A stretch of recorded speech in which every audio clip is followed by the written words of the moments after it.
The vows had already been spoken. "Till death do us part," David said, holding Lillian's hands, his voice steady, his eyes full of love.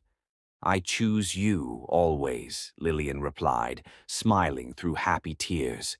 They were officially husband and wife.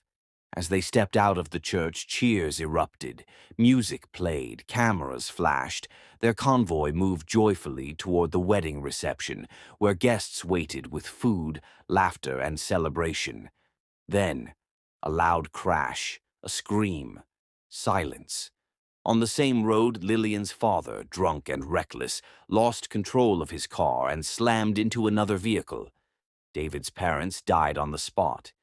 The reception hall waited in vain. That night, instead of cutting cake, David buried his parents. At the funeral, David stood beside their graves, fists clenched. "This is your family's doing," he said coldly to Lillian without looking at her. "They killed my parents." Lillian dropped to her knees. "David, please," she cried. "It was an accident. My father—" "Don't say his name," David snapped. "An accident doesn't erase graves." "I swear I didn't know he was drunk. I would never—" David finally turned to her, eyes burning.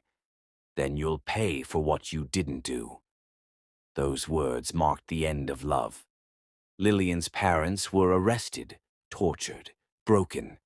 The last time Lillian saw her mother in prison, she held the bars and whispered, "Forgive us, my child. We couldn't survive this."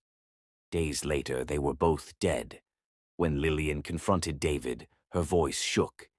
"You killed my parents," she said, tears soaking her face. David replied calmly, cruelly, "They died the same way mine did, because of your family." "But I'm your wife," she screamed. David laughed bitterly. "Wife? No. You're my reminder." They lived together, but not as husband and wife.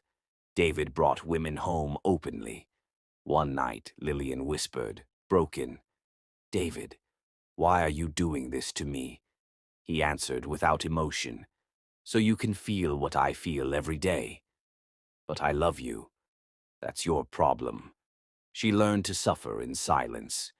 One afternoon, Lillian collapsed while cleaning the house. At the hospital, the doctor spoke gently. "Madam, you have advanced stomach cancer." Lillian swallowed hard. "How long do I have?" The doctor hesitated. "About 1 week." She smiled faintly. "1 week is enough." David